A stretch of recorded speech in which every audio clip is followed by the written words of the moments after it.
orgasm and ejaculation are actually two separate processes in the body. And the key to having multiple male orgasms is to learn how to cool down your arousal immediately before you hit that point of no return, that ejaculatory inevitability.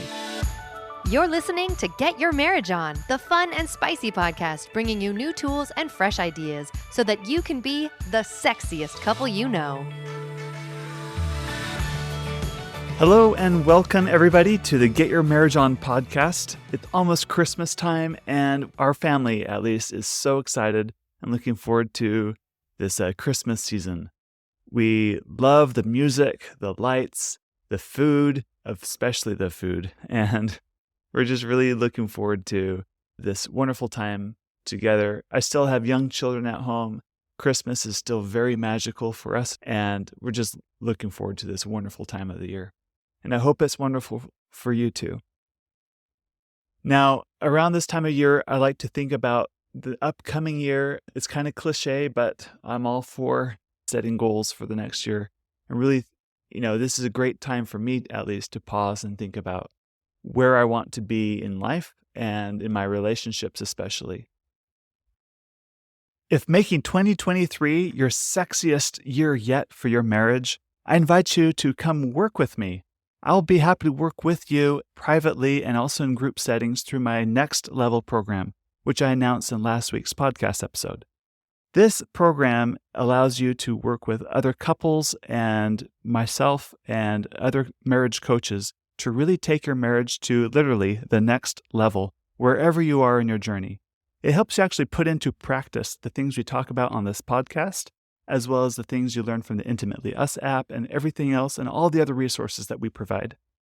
You can find more information about this at getyourmarriageon.com/nextlevel, and we open enrollment after the new year. Also, if you're looking for something romantic and you want to get out of the cold, ugly winter, wherever you are, and come to a sunny, wonderful place with beautiful instruction and just have a really fun and romantic getaway, please consider signing up for the Get Your Marriage On Intimately Us Marriage Retreat for couples. It's at the end of March, and we just have a few spots left for a few couples. It's going to be intimate, it's going to be really fun and transformative, just like the other retreats that we do. You can find that information at getyourmarriageon.com and then click on Couples Retreat at the top. These last 2 weeks of podcast episodes for me have been really fun. 2 weeks ago, we talked about tantric sex, which is really an Eastern style approach to sex compared to Western style of sex. Where in Western style, it's really orgasm focused. It's really about push, push, push. A lot of emphasis on getting there or getting to orgasm. And there's nothing wrong with that. The Eastern approach is more about a more soulful approach, a more spiritual approach. And I don't mean spiritual in a sacrilegious sense. I mean more of like a deep connecting to a higher power or connecting to the depth of and meanings within you. That's what I mean by spiritual. So it's making sex a lot more meaningful with closeness. And then last week, we had a wonderful conversation with Dr. Jennifer Finlayson-Fife about masturbation. And more than that, it was more a topic on sexual agency, how to make wise decisions and choices in your own marriage and in your own life that bring about more goodness in your relationship and help you expand your soul through your God-given sexuality. I think those two topics have been wonderful, and I want to build on those two topics today and talk about a topic that I'm personally have always been interested in. I've done a lot of research and practice on myself, and I think it's fascinating. There is definitely an energy and an aliveness to really good sexual experiences. There's this soulful connection of two souls joining together, and there's a way to create so much meaning through sex. What I really like about talking about men being able to have multiple orgasms is really that it's a blend of both this Eastern and Western approach towards sex. As far as the Western goes, it's an emphasis on the pleasure and on orgasm. And as far as the Eastern side, it's really a focus on self-control, arousal. This approach to sex forces you to really slow down and to be really aware of your own body and of your spouse's body, to be really in tune and in sync, and really connecting and being present with your spouse, which are both absolutely necessary ingredients in order for men to experience multiple orgasms. So let's talk about men and orgasms today.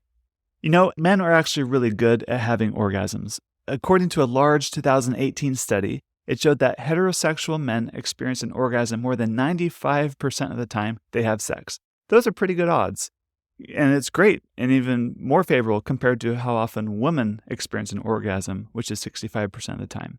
However, when it comes to having multiple orgasms during sex, men don't have the same advantage that women do. You see, women don't experience a refractory period, which is a length of time when the body doesn't respond to direct sexual stimulation. And because women don't have a refractory period, it allows them to keep riding the waves of pleasure as long as they have the energy to do so. When you think of a male orgasm, I think most of you associate with ejaculation, which is true. Male bodies definitely do ejaculate as a response to orgasm. However, with practice, patience, determination, and mindfulness, men can prolong the pleasure they feel by resisting ejaculation. So today I want to show you that orgasm and ejaculation are actually two separate physiological processes in the body, and how it's the ejaculation that is responsible for the start of the refractory period. And I want to offer you some tips on how to learn how to enjoy multiple orgasms without ejaculating. But first, let me define what I mean by orgasm. By orgasm, I mean this is like a peak of an intense, pleasurable experience. And often it feels like you have an altered state of consciousness. Sometimes it feels like an out-of-body experience, just this wave of overwhelming pleasure.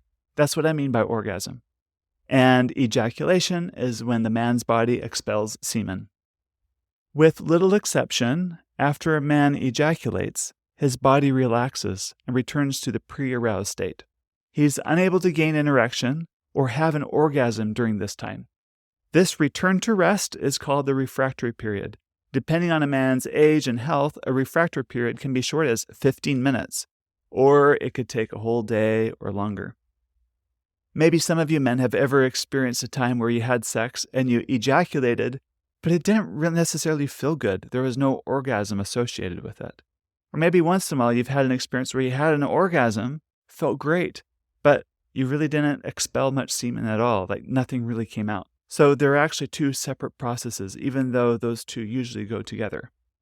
When you learn to enjoy an orgasm without necessarily stepping into ejaculation, you get to avoid the limitations that a refractory period places on your body so that you can continue to feel and receive sexual pleasure and prolong that orgasmic feeling over and over and over again and prolong that in the sexual experience. This might seem really cool and amazing or hard to believe, but let me break this down how this happens. The first step is to really become more aware of your arousal level. Arousal awareness is really the first step to enjoying the pleasure of a small orgasm without necessarily ejaculating. Our bodies follow a rather predictable pattern from arousal to orgasm. Every person has what we call an arousal threshold down low and an orgasm threshold up high. An arousal threshold is at the point where you're like, oh yeah, I'm feeling kind of aroused. This feels good. It's this point. And then you have a orgasm threshold where the arousal hits a certain peak and then it causes orgasm to happen. And the practice is learning where your arousal thresholds are and learning where your orgasm thresholds are and seeing through mindfulness and practice if you can expand and build on those thresholds. As you begin sex, your arousal will build to a point that usually plateaus for a period of time. This is the excitement phase, and after a sufficient amount of stimulation, your arousal will leave the plateau phase and rises quickly towards your orgasm threshold. For men, just after the peak of orgasm threshold is the point of no return. Some people also call this ejaculatory inevitability. When you hit this point in your arousal, there's a little you can do to stop yourself from ejaculating. It's just going to happen. So the key to enjoying multiple orgasms is to get skilled at identifying your point of no return, when you are about to hit that ejaculatory inevitability, you're going to slow down your arousal immediately, like just a hair, right before you cross into that point of no return, so that you can still kind of stay in this highly aroused, very pleasurable state without stepping into ejaculation.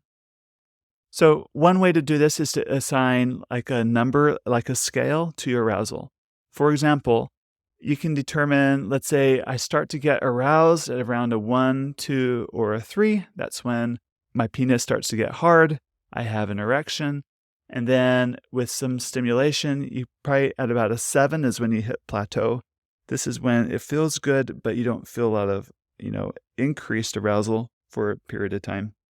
And then you leave the plateau from a 7, and then it starts feeling really good at 8, 9, and then 10 is when you hit your point of ejaculatory inevitability. So next time you have sex, what you want to do is focus on your arousal pattern and determine when you hit the different points on your arousal scale. What you want to do is practice cooling down and calming down by lowering your arousal level by using some of the strategies I'm about to explain. For example, you can practice going from a 5 to a 7. 5, let's say, meanings like you're stimulated but not highly aroused, to a 7 where you feel highly aroused. And then what you want to do is practice going back down to a 5. So you go from a 5 to a 7 and then back down to a 5. Or move from a 7 to a 9, which is really close to your point of ejaculatory inevitability, and learn how to cool yourself down and prolong your pleasure and ease back down to a 7. And then build back up to a 9 and back to a 7, for instance. In practice, it's going to be a little messier than that because you're going to have times where you'll, trying to get closer to a 9, and then you'll cross your ejaculatory threshold and experience a full orgasm. But just go easy on yourself and you just try again another time. It's about a practice. This is about mindfulness. This is about becoming more aware of your body and how your arousal works. And I highly recommend discussing this with your spouse beforehand, going into it. Like, these are my intentions. A conversation might be something like, I'd like to learn how to have more self-control over my arousal. I'd like to work through some exercises so that the sex we share is more pleasurable for the both of us. I want to last longer in bed. I want to enjoy more pleasure with you because pleasure is part of that component that binds spouses together during sex. Anyway, honey, would you like to work with me on this? And you can have conversations like this and practice together as you work on these things. And it's always sexy when you and your spouse can work together as an intimate team to improve your sex life together, isn't it? All right. So far, we've discussed that the refractory period begins the moment you ejaculate. We talked about how orgasm and ejaculation are actually two separate processes in the body. And the key to having multiple male orgasms is to learn how to cool down your arousal immediately before you hit that point of no return, that ejaculatory inevitability. We talked about an arousal scale, giving yourself a score of 1 through 10, 1 being not aroused, 10 being highly aroused and at the point of ejaculatory inevitability, and how the practice is learning how to become very aware of where you are on your awareness scale. Now let's talk about specific strategies on how you can cool things down when you get aroused and stimulated, which ironically is the opposite approach that a lot of people do when they want to learn how to have an orgasm. For example, for women that are learning how to have an orgasm, they learn things like breathing techniques, how to really breathe in to their body. They learn about sounding and opening their mouths. They learn about squeezing and relaxing their pelvic floor muscles. These are all things that women learn how to do to have an orgasm.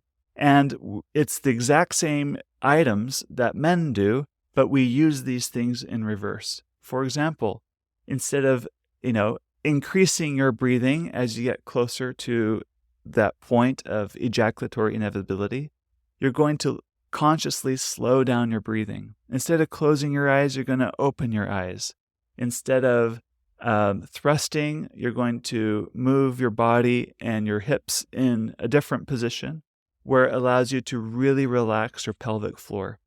These are things that you can do to really slow down your arousal instead of build them up so that you have more control of your arousal and not cross into ejaculation.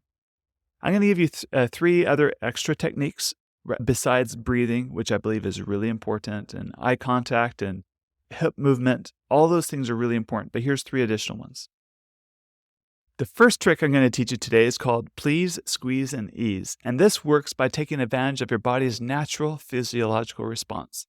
So the first step in please, squeeze, and ease is please, which means pleasure. What you want to do is enjoy pleasure up until the point of ejaculatory inevitability. What you want to do is use a scale from, that I explained before about how you get to like a 9 or 9.5 on the arousal scale. Right before ejaculation, you'll want to squeeze the tip of your penis hard. Your body naturally releases some blood from the penis prior to ejaculation. So what you're doing is taking advantage of this physiology at work by squeezing or having your wife squeeze the glands, or it's the crown, the soft tip of your penis with your index finger and your thumb. And this pushes a little more blood out of the penis, reducing the urge to ejaculate, and temporarily cools down your arousal. Once the urge to ejaculate has passed, ease back into stimulation and build your arousal level again. So please, squeeze, and then ease. If you can interact with the peak of orgasmic pleasure without a release, you can actually ride the waves of pleasure of the moment and enjoy getting highly aroused again. So you can return to this point and please, squeeze, and ease, and then ease back down, and then please again, squeeze, and then ease back down, and so on. So you can ride this over and over. Pulling out to squeeze the tip of your penis during intercourse may not be very romantic. So another method for delaying ejaculation at the height of your arousal is to squeeze your pelvic floor muscles, kind of like doing an exercise. You may be familiar with Kegel exercises. In fact, you can get good at it to stop the flow of urine while going to the bathroom if you're squeezing your pelvic floor muscles the right way. Timing is really important. You'll want to squeeze your pelvic floor a moment before you usually feel the urge to ejaculate. Flexing your PC muscles as hard as you can puts pressure on your prostate, and squeezing this way controls the ejaculation contractions that usually follow an orgasm. So this is another method some men use to have multiple male orgasms by delaying ejaculation. The third trick is similar to squeezing your prostate, but you apply pressure to your prostate externally at the right moment to slow down your arousal. They call this the $1 million spot, and if you feel around on your perineum, this is the soft part of your body between your scrotum and your anus, you'll feel a soft indentation anterior, which means in front of your anal canal. Pushing hard into this area may actually feel quite pleasurable at the peak of the arousal. And as you put pressure on this spot, it will slow down your arousal prior to orgasm. Kind of related to this is as a man gets aroused, his testicles draw up closer to his body. And you can tug on the bottom of your scrotum or at the top of your scrotum and gently pull your testicles from the base away from your body and move them back down. And this aids also in cooling down your arousal to prolong your pleasure. And lastly, men have used relaxation exercises to successfully gain control over their arousal at the peak of pleasure too. For this technique, you're going to really focus on your breathing as you get aroused. You're going to take deliberate, deep, and slower breaths to calm your body down as arousal builds. When you get close to the point of ejaculatory inevitability, let's say that's 9.5 on the scale of 1 to 10, as you get closer to orgasm, you feel your body tense. You're going to consciously relax the pelvic floor and stop all penis stimulation and just relax and fold into enjoying the sensation. And some men report that keeping their eyes open during this time also helps them relax their whole body. It's common for men to experience 1 or 2 pleasurable contractions. They might lose a little bit of their erection, but this doesn't scare them. Without a full ejaculation and, the following refractory period, you can get aroused again and again and enjoy more sexual pleasure. Some people ask if men's ability to have multiple orgasms is the same thing as edging. And I would say there's a lot of similarities and there's a lot of overlap. Either way, being able to prolong the peak of pleasure from sexual connection with your wife, I think, is a great idea. Learning how to control your arousal and practicing delayed gratification is a great skill to gain. Besides, I think self-control is super sexy. Anyway, does this interest you? Does this excite you? Like something you want to achieve and practice in your own sex life? If so, you're in luck because I've put together a 6 weeks to multiple male orgasm course. As it says, it takes 6 weeks. You get email and video every week for 6 weeks with specific practices that build from 1 week to the next.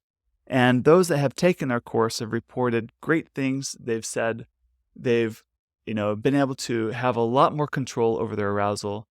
For some men that have been concerned about premature ejaculation, they've found a lot more control over their own arousal. They can last longer, and their wives enjoy having sex with them a lot more because, it's something more pleasurable that doesn't have to end so quickly.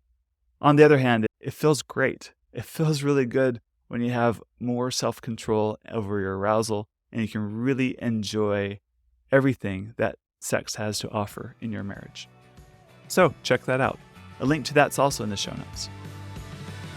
We hope that you enjoyed this episode of Get Your Marriage On. And if you did, we would love it if you would take a few seconds to give us a rating on iTunes and to share the show with your friends. They'll thank you for life. Once you've done that, you can head over to getyourmarriageon.com for more resources about today's topic and to download our amazing marriage apps. Now go get your marriage on.